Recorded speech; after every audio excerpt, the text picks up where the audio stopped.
ഇതിൽ ആദ്യമേ തന്നെ നമ്മൾ അസർബൈജാൻ്റെ ആ ഒരു ഫ്ലൈറ്റ് ആക്സിഡൻറ്റിൽ നമുക്ക് തുടങ്ങാം. അത് വളരെ ക്രൂഷ്യലായിട്ടൊരു നോർമലായിട്ടുള്ള ഒരു ഫ്ലൈറ്റ് ആക്സിഡൻ്റ് ആയിട്ടല്ല ഇപ്പോൾ കരുതപ്പെടുന്നത്. അപ്പോൾ അതുകൊണ്ട് തന്നെയാണ് നമ്മൾ അതിനെക്കുറിച്ച് പറയാമെന്ന് വിചാരിച്ചത്.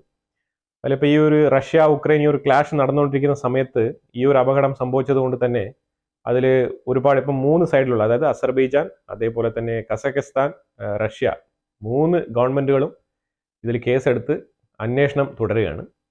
അപ്പോൾ ഇതിൻ്റെ ഒരു കാര്യം എന്ന് പറഞ്ഞു കഴിഞ്ഞാൽ, ഇത് ശരിക്കും പറഞ്ഞാൽ ഈ ഫ്ലൈറ്റ് അസർബൈജാൻ ബാക്കു എന്ന് പറഞ്ഞാൽ അസർബൈജാൻ്റെ ക്യാപിറ്റലായിട്ടുള്ള ബാക്കുവിൽ നിന്നും റഷ്യയിൽ ചെച്ചന്യ റീജിയനിലുള്ള ഗ്രോസ്നി എന്ന് പറഞ്ഞ എയർപോർട്ടിലാണ് ലാൻഡ് ചെയ്യേണ്ടിയിരുന്നത്.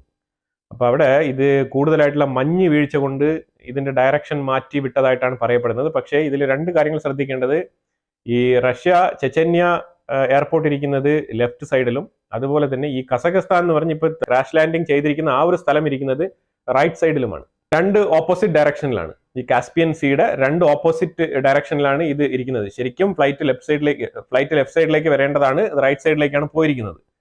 ഇനിയിപ്പം ഇതിൽ ശരിക്കും പറഞ്ഞാൽ 62 യാത്രക്കാരോളം ഉണ്ടായിരുന്നു. അതിൽ ഏതാണ്ട് 34 ആൾക്കാർ മരണപ്പെട്ടിട്ടുണ്ട്, 29 പേര് രക്ഷപ്പെട്ടിട്ടുണ്ട്. അപ്പോൾ ഇതിൽ ഇനിയും ഇതിന്റെ മരണനിരക്കിന്റെ സംഖ്യ അങ്ങോട്ടും ഇങ്ങോട്ടും മാറാനുള്ള സാധ്യതയുണ്ട്. കാരണം കുറച്ച് ആൾക്കാർ ക്രിട്ടിക്കൽ, അതീവ ഗുരുതരമായ പരിക്കേറ്റ് ആശുപത്രിയിൽ ചികിത്സയിലാണ്. അപ്പോൾ ഇതിൽ എന്താണ് ഇതിന്റെ ഒരു കോൺഫ്ലിക്റ്റ് എന്ന് പറഞ്ഞു കഴിഞ്ഞാൽ, ഈ ഫ്ലൈറ്റിന്റെ ബോഡി, ഞാൻ കാണിക്കുന്ന ഒരു പിക്ചറാണ് ഈ ഒരു ഫ്ലൈറ്റിന്റെ ബോഡി.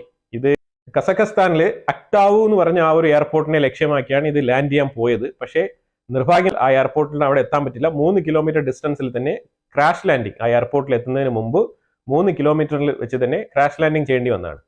ഇപ്പോൾ ക്രാഷ് ലാൻഡിങ് ചെയ്ത് പകുതിയോളം ഫ്ലൈറ്റിന്റെ ഭാഗം കത്തിപ്പോയി. ഇനിയിപ്പോൾ പകുതി മാത്രം അവിടെ കിടപ്പുണ്ട്. ഇതൊക്കെയാണ് അതിന്റെ ഫുട്ടേജസ്. ഇതിന്റെ ഫ്ലൈറ്റിന്റെ ഔട്ടർ എക്സ്റ്റീരിയർ പോർഷനിൽ വെടിയുണ്ടകൾ തറച്ചതുപോലെയുള്ള മാർക്സ് കണ്ട് വരുന്നുണ്ട്. അപ്പൊ ഇത് ആരെങ്കിലും വെടിവെച്ചിട്ടതാണോ, എന്തെങ്കിലും ഡ്രോൺ അറ്റാക്ക് ആണോ, ഇത് ഏത് രീതിയിലാണ് സംഭവിച്ചതിനെ കുറിച്ച് ഒരു വ്യക്തതയും ഇല്ല എന്നുള്ളതാണ്. ഇതിൽ പ്രധാനമായിട്ടും 2 പൈലറ്റുകളും ഇതിൽ കൊല്ലപ്പെട്ടു. അപ്പൊ അതുകൊണ്ട് കൃത്യമായ ഡീറ്റെയിൽസ് പ്രാഥമികമായിട്ട് എന്ത് സംഭവിച്ചു എന്നുള്ളതിനെ കുറിച്ച് ഒരു വ്യക്തതയും ഇല്ല എന്നുള്ളതാണ്.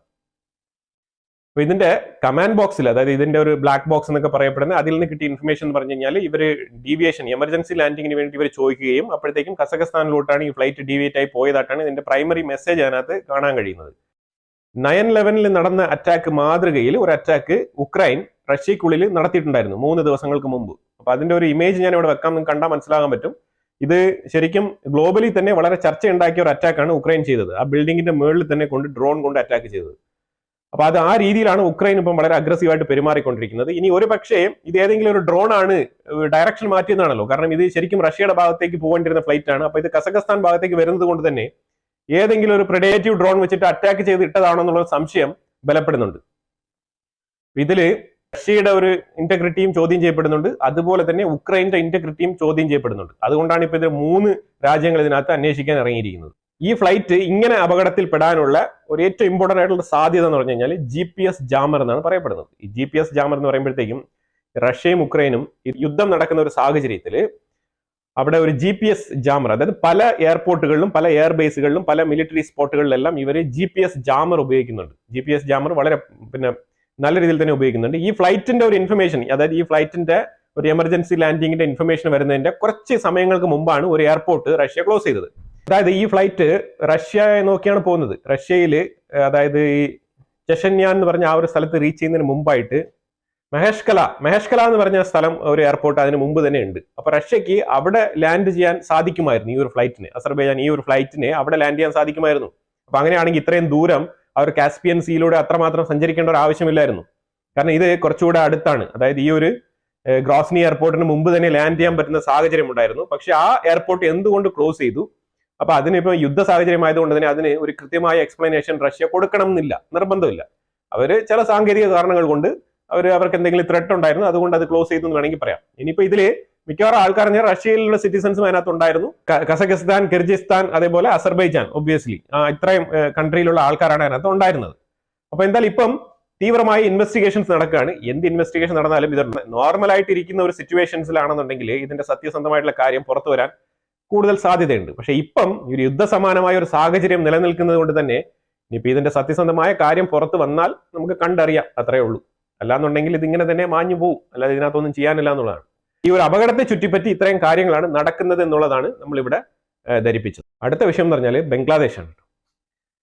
ഈ ബംഗ്ലാദേശിന്റെ വിഷയം നമ്മൾ കുറച്ചുകൂടെ ഡീറ്റെയിൽ ആയിട്ട് നോക്കുന്ന പറഞ്ഞാൽ ഡൽഹിയിൽ വീടാന്തരം, അതായത് സംശയത്തിനിടയായ വീടുകൾ തോറും കയറി ഇറങ്ങി പോലീസ് പരിശോധന നടത്തുകയാണ്, ഡൽഹി പോലീസ്. കാരണം അമ്മാതിരിയുള്ള രീതിയിൽ ഇൻഫിൽട്രേഷൻ, അതായത് ബംഗ്ലാദേശികളുടെ ഇൻഫിൽട്രേഷൻ നടന്നിട്ടുണ്ട് എന്നുള്ളതാണ്. ഡൽഹിയിലാണ് വളരെ കൃത്യമായിട്ടുള്ള ഈ പരിശോധന നടക്കുന്നത്. ഇതാണ് 120 ആൾക്കാരെ അറസ്റ്റ് ചെയ്തിട്ടുണ്ട് സോഫാർ. ഇതുവരെ 120 ആൾക്കാരെ അറസ്റ്റ് ചെയ്തിട്ടുണ്ട്. ഇതെല്ലാം ഡൗട്ട്ഫുൾ ആയിട്ടുള്ള ആൾക്കാരാണ്. ഇവർക്ക് ആർക്കും കൃത്യമായ രേഖകളില്ല. അതിൽ പലരുടെയും രേഖകൾ ബംഗ്ലാദേശ് ഒറിജിൻ ആണ്.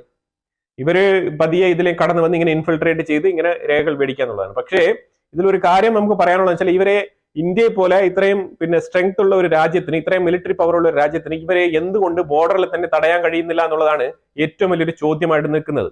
അപ്പൊ ഇതില് നമ്മൾ ബോർഡറിൽ തന്നെ ഇവരെ തടയണം, ഇല്ലെങ്കിൽ ഇത് ഭയങ്കര ബുദ്ധിമുട്ടാണ്. ഇപ്പം ബംഗ്ലാദേശിനും ഇന്ത്യക്കും ഇടയിൽ ഏതാണ്ട് 4000+ കിലോമീറ്ററോളം ബോർഡർ ഉണ്ടെന്ന് വെച്ചോ. പക്ഷേ എന്നിരുന്നാലും പല സ്ഥലങ്ങളിലും കൃത്യമായിട്ടുള്ള രേഖകൾ ഇതുവരെ വേർതിരിച്ച് കൃത്യമായിട്ടുള്ള ഫെൻസിങ് ഇടാൻ പറ്റത്തുമില്ല. അമ്മാതിരിയുള്ള ലാൻഡ് ഷേപ്പ് ഒക്കെ ഉണ്ട് ഇവിടെ.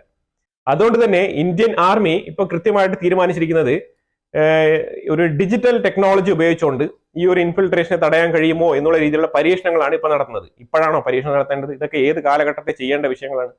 അപ്പൊ എന്നാലും ഇപ്പൊ ഡിജിറ്റൽ ടെക്നോളജി ഉപയോഗിച്ച് ഇനിയിപ്പോ എന്താണ്, ഇനിയിപ്പോ സാറ്റലൈറ്റ് ത്രൂ ആണോ, അല്ലെങ്കിൽ ഡ്രോൺ വെച്ചിട്ടാണോ, അല്ലെങ്കിൽ ക്യാമറ വെച്ചിട്ടാണോ, ഏത് രീതിയിലാണെങ്കിലും ഇത് കൃത്യമായിട്ട് ചെയ്യേണ്ട ഒരു കാര്യമാണ്. അപ്പൊ ആ നടപടിക്രമങ്ങൾ മുന്നോട്ട് എടുത്തുകൊണ്ട് പോവുകയാണ് ഇന്ത്യൻ ആർമി. ഇനി ബംഗ്ലാദേശിന്റെ അടുത്ത ബോർഡർ ഉണ്ടല്ലോ, അതായത് മ്യാൻമാർ ബോർഡറിൽ എന്താണ് നടക്കുന്നതെന്ന് പറഞ്ഞു കഴിഞ്ഞാൽ, അവിടെ മ്യാൻമാർ ബംഗ്ലാദേശ് ബോർഡറിൽ റഖൈൻ എന്ന് പറഞ്ഞ ഒരു ഡിസ്ട്രിക്ട് ഉണ്ട്. ഈ റഖൈൻ ഡിസ്ട്രിക്ട് ഇപ്പൊ ശരിക്കും പറഞ്ഞാൽ അർക്കൻ ആർമി കൈയടക്കി വെച്ചിരിക്കുകയാണ്. അപ്പൊ ഇവിടെ ഈ റോഹിംഗ്യ മുസ്ലിംസ് ഏറ്റവും കൂടുതൽ ബംഗ്ലാദേശിന്റെ ഉള്ളിൽ കടന്നു വരുന്നുണ്ട്. അപ്പൊ അത് അവർക്ക് തീർച്ചയായിട്ടും ഇതര മൈനോറിറ്റിയിലുള്ള ആൾക്കാരുണ്ട്, അവർ കൂടുതൽ കടന്നു വരാൻ ശ്രമിക്കുന്നില്ല. ഈ ഹിന്ദുസ് ആയിട്ടുള്ള റോഹിംഗ്യാസ് ഇന്ത്യയാണ് അവർ എയിം ചെയ്യുന്നത്. പക്ഷേ മുസ്ലിംസ് ആയിട്ടുള്ള റോഹിംഗ്യാസ്, ഓൺലി മുസ്ലിംസ് ആണ് ബംഗ്ലാദേശിനെ ഏറ്റവും കൂടുതൽ അപ്രോച്ച് ചെയ്യുന്നത്. ഇവിടെ ലക്ഷക്കണക്കിന് പൈസ മുടക്കിയിട്ടാണ് ഇവർ വരുന്നത്. അതായത് ഈ അർക്കൻ ആർമിക്ക് തന്നെ ഏതാണ്ട് 1 ലക്ഷം കൊടുക്കണം അവർക്ക് ആ ബോർഡർ ക്രോസ് ചെയ്ത് ബംഗ്ലാദേശിന്റെ ഉള്ളിൽ കയറാൻ. ഈ ബംഗ്ലാദേശിന്റെ ഉള്ളിൽ കയറി കഴിഞ്ഞാൽ അവർക്ക് ബംഗ്ലാദേശിന്റെ രേഖകൾ സമർപ്പിക്കാൻ വേണ്ടിയിട്ട് ഈ രേഖകൾ, അതായത് നമ്മുടെ ഇവിടം സ്വർഗമാണെന്നൊരു സിനിമ കണ്ടിട്ടുണ്ടാവുമല്ലോ മോഹൻലാലിന്റെ, അതില് ഈ ജഗദീഷ് ശ്രീകുമാറിന്റെ ഒരു റോളില്ലേ, അതായത് ഈ ഫേക്ക് ഡോക്യുമെന്റ് ഉണ്ടാക്കി കൊടുക്കുക എന്നുള്ളത്, അതുപോലത്തെ കുറെ ആൾക്കാർ അവിടെ ഉണ്ട്, ബംഗ്ലാദേശിലുണ്ട്. ഇതുമാതിരിയുള്ള ആൾക്കാർ ഡൽഹിയിലും ഈ ബംഗ്ലാദേശിലായിട്ട് പിടിക്കപ്പെട്ട ആൾക്കാരില്ലേ, അവന്മാരുടെ കയ്യിലും ഇതേപോലത്തെ ഈ ഫേക്ക് ഡോക്യുമെന്റ് തയ്യാറാക്കുന്ന ആൾക്കാരൊക്കെ ഉണ്ട് എന്നുള്ളതാണ്. അതൊക്കെ കൃത്യമായിട്ട് റിപ്പോർട്ടിൽ പറയുന്നുണ്ട്. ഈ പിടിക്കപ്പെട്ട 120 പേരിൽ ഇമാതിരിയുള്ള ആൾക്കാരൊക്കെ ഉണ്ട്. അതിൽ കൃത്യമായിട്ട് 12 പേര് ടെക്നോളജിക്കലിയും ഇതേപോലെ ഫേക്ക് ഡോക്യുമെന്റ് ഫോർജ് ചെയ്യാനും വളരെ എഫിഷ്യന്റ് ആണെന്നാണ് പറഞ്ഞിരിക്കുന്നത് ആ റിപ്പോർട്ടിൽ. അപ്പൊ ഇവര് ഒരു ടീമായിട്ടാണ് വരുന്നത്. ഇതിന് ഇവർ ബംഗ്ലാദേശിന്റെ ഉള്ളിൽ ഈ റോഹിംഗ്യ മുസ്ലിംസ് കടന്നു കയറാൻ കൊടുക്കേണ്ട പൈസ 30,000 രൂപയാണ്. 30,000 രൂപ കൊടുത്താൽ ബംഗ്ലാദേശിന്റെ എല്ലാ രേഖകളും കൊടുക്കും. ഇതേപോലെ തന്നെ വെസ്റ്റ് ബംഗാളിൽ ഒരു ടീം പ്രവർത്തിക്കുന്നുണ്ട്. ഇന്ത്യക്കുള്ളിൽ കയറാൻ വേണ്ടിയിട്ട് ചെലവാക്കുന്ന പൈസ, ഇന്ത്യക്കുള്ളിൽ കയറാൻ വേണ്ടിയിട്ട് ഏതാണ്ട് 3 ലക്ഷം രൂപയാണ് മുടക്കുന്നത്. 3 ലക്ഷം രൂപ മുടക്കി കഴിഞ്ഞാൽ ഒരു ബംഗ്ലാദേശിയെ ഒരു ഇന്ത്യൻ സിറ്റിസൺ ആയിട്ട് മാറ്റി കൊടുക്കും. അത് വെസ്റ്റ് ബംഗാളിൽ ബോർഡറിൽ ഇതേപോലെ ആൾക്കാർ ഉണ്ടെന്നുള്ളതാണ്. ഇതൊക്കെ ആ റിപ്പോർട്ടിൽ വളരെ വ്യക്തമായിട്ട് പറയുന്ന കാര്യങ്ങളാണ്. ഈ മ്യാൻമാർ ബംഗ്ലാദേശ് ബോർഡറിൽ എന്താണ് നടക്കുന്നത് പറഞ്ഞാൽ, അവിടെ ഒരു 2012-13 കാലഘട്ടങ്ങളിൽ അവിടെ ശരിക്കും പറഞ്ഞാൽ ഓയിൽ ഗ്യാസ് അവിടെ ഒരു ശേഖരമുണ്ടെന്ന് കണ്ടെത്തിയിട്ടുണ്ട്. അവിടെ പ്രത്യേകിച്ച് ഒരു ലൊക്കേഷനിൽ കണ്ടെത്തിയിട്ടുണ്ട്. അത് ഷെയ്ഖ് ഹസീന ആയിരുന്ന സമയത്ത് തന്നെ അത് ഇന്ത്യക്കോ അല്ലെങ്കിൽ വേറെ ആർക്കും, അമേരിക്കയ്ക്കോ ആർക്കും തന്നെ കൊടുക്കാൻ അവർ തയ്യാറായില്ല. പക്ഷേ ചൈനയ്ക്ക് കൊടുക്കാൻ അവർ ചെറിയൊരു താല്പര്യം പ്രകടിപ്പിച്ചിരുന്നു എന്നുള്ളതാണ് അറിയാൻ പറ്റുന്നത്. ആ ഒരു ഓയിൽ റിസർവ് അതിനകത്ത് റിസർച്ച് ചെയ്യാനും അതിൽ നിന്ന് ഓയിൽ എടുക്കാനുമുള്ള പെർമിഷൻ ചൈനയ്ക്ക് കൊടുക്കാം എന്നുള്ള രീതിയിൽ ഒരു വാഗ്ദാനം കൊടുത്തിരുന്നതായിട്ടാണ് അറിയാൻ കഴിയുന്നത്. അപ്പൊ ഇതിനെ ചൊല്ലി ഇപ്പൊ പെട്ടെന്ന് ഈ ഒരു വിഷയം ഇങ്ങനെ പൊന്തി വരാനുള്ള കാരണം എന്ന് പറഞ്ഞാൽ ഇതൊരു മെയിൻ ഫാക്ട് ആണ്. ഇതിനകത്ത് 3 പേരാണ് ഇതിനകത്ത് മത്സരിക്കുന്നത്. അതിലൊന്ന് അർക്കൻ ആർമിയാണ്. അർക്കൻ ആർമിക്ക് ഒബ്വിയസ്ലി അമേരിക്കയുടെ ഒരു സപ്പോർട്ട് ഉണ്ട് എന്നാണ് പറയപ്പെടുന്നത്. അത് നമ്പർ 1. അടുത്തത് റോഹിംഗ്യ സാൽവേഷൻ ആർമി, RSA എന്ന് പറയപ്പെടുന്നത്. ഈ റോഹിംഗ്യ സാൽവേഷൻ ആർമിക്ക് ബംഗ്ലാദേശിന്റെയും അതേപോലെ ജമാഅത്ത് ഇസ്ലാമി പാകിസ്ഥാന്റെയും കൂടെ സപ്പോർട്ട് റോഹിംഗ്യ മുസ്ലിംസിന് ഉണ്ട് എന്നുള്ളതാണ്. ഈ റോഹിംഗ്യ സാൽവേഷൻ ആർമിക്ക് ഉണ്ട് എന്നുള്ളതാണ്. അപ്പൊ ആ രീതിയിൽ 2 സെക്ടറുകൾ അവിടെ. ഇനി ഇത് കൂടാതെയാണ് ജുങ്ത ഫോഴ്സ് എന്ന് പറഞ്ഞിട്ട് മ്യാൻമറിന്റെ തന്നെ നാഷണൽ ആംഡ് ഫോഴ്സ് ആണ് അവർ. അവർക്ക് ചൈനയുടെ സപ്പോർട്ട് ഉണ്ടെന്നുള്ളതാണ്. ഇപ്പൊ മനസ്സിലായല്ലോ യഥാർത്ഥത്തിലുള്ള സിറ്റുവേഷൻ അവിടെ. ഇതാണ് അവിടെ സീൻ. ഈ സീനാണ് അവിടെ നടക്കുന്നത്. ഈ 3 ടീമുകളും ചേർന്നിട്ടാണ് അവിടെ ഈ മൊത്ത കളിയും അവിടെ നടക്കുന്നത്. ഇതിൽ ആർക്കാണ് ഇപ്പൊ ഷെയ്ഖ് ഹസീന അവിടെ നിന്ന് പോയത് കൊണ്ട് തന്നെ ഇപ്പൊ ആരാണ് ഇത് ഡോമിനേറ്റ് ചെയ്ത് ഈ ഒരു ഓയിൽ റിസർവ് അവരുടെ കൈക്കലാക്കുക, ആ സ്ഥലം ആരാണ് കയറി പിടിക്കാൻ പോകുന്നുള്ളതാണ് ഇപ്പോഴത്തെ ചാലഞ്ച്. ഇതിനു വേണ്ടിയിട്ടുള്ള അടിയാണ് അവിടെ നടക്കുന്നത്. ഇതില് നമ്മളുടെ ഭാഗത്ത്, ഇന്ത്യയുടെ ഭാഗത്തു നിന്നുള്ള ഒരു പ്രശ്നം എന്ന് പറഞ്ഞാൽ നമ്മളൊരു റോഡ് അവിടെ ഇടുന്നുണ്ട്. ബംഗ്ലാദേശിനും മ്യാൻമർ ത്രൂ കടന്നു പോകുന്ന ഒരു തായ്ലാന്റ് വരെ പോകുന്ന ഒരു ഹൈവേ ഉണ്ട്. ആ ഹൈവേയുടെ വർക്ക് ഇപ്പം നിർത്തി വെച്ചിരിക്കുകയാണ്. അത് മാത്രമാണ് ഇന്ത്യയെ ബാധിക്കുന്ന ഒരു വിഷയം. മ്യാൻമാർ ബംഗ്ലാദേശ് ബോർഡറിൽ നടക്കുന്ന വിഷയത്തിൽ നമ്മളുടെ പ്രശ്നം എന്ന് പറഞ്ഞാൽ ഈ റോഡ് ഇൻകംപ്ലീറ്റ് ആയിട്ട് നിൽക്കുകയാണെന്നുള്ളതാണ്. ഈ പ്രോജക്റ്റ് ഇപ്പൊ ഏകദേശം കംപ്ലീറ്റ് ആകുന്ന ഒരു അവസ്ഥയിൽ ഉണ്ടായിരുന്നത് ഇപ്പൊ ഇവിടെ സ്റ്റോപ്പ് ആയി നിൽക്കുകയാണ്. അതാണ് നമ്പർ 1. അല്ലാതെ നമുക്ക് അതിനകത്ത് വേറെ കൺസേൺ ഒന്നുമില്ല എന്നുള്ളതാണ്. പക്ഷെ എന്നാലും ഈ ബംഗ്ലാദേശിന്റെ ഒരു ഇപ്പൊ നിലവിലുള്ള ഒരു സാഹചര്യം ഞാൻ ജസ്റ്റ് ഒന്ന് എക്സ്പ്ലെയിൻ ചെയ്യാൻ വേണ്ടിയിട്ടാണ് ഈ വിഷയം അവിടെ എടുത്തിട്ടത്. ഈ ഇല്ലീഗൽ എമിഗ്രന്റ് ആയിട്ടുള്ള ആൾക്കാരെ ഈ ഡൽഹി പോലീസ് തിരയുന്ന പോലെ തന്നെ കേരളത്തില് ഇതിനുവേണ്ടി ഒരു സ്പെഷ്യൽ ഫോഴ്സ് നിയമിച്ച് ഈ നമ്മൾ ഇതേപോലത്തെ അന്വേഷണം നടത്തി ഇവരുടെ ഡേറ്റാസ് എല്ലാം വെരിഫൈ ചെയ്യേണ്ടത് വളരെ അനിവാര്യമാണ്. ഉള്ള അഭിപ്രായങ്ങൾ കമന്റ് ബോക്സിൽ രേഖപ്പെടുത്തുക. വീഡിയോ ഇഷ്ടപ്പെട്ടു കഴിഞ്ഞാൽ ലൈക്ക് ചെയ്യുക, ഷെയർ ചെയ്യുക. അതുപോലെ തന്നെ ചാനൽ ആദ്യമായിട്ടാണ് കാണുന്നുണ്ടെങ്കിൽ ഒന്ന് ജസ്റ്റ് ഒന്ന് സബ്സ്ക്രൈബ് ചെയ്യുക.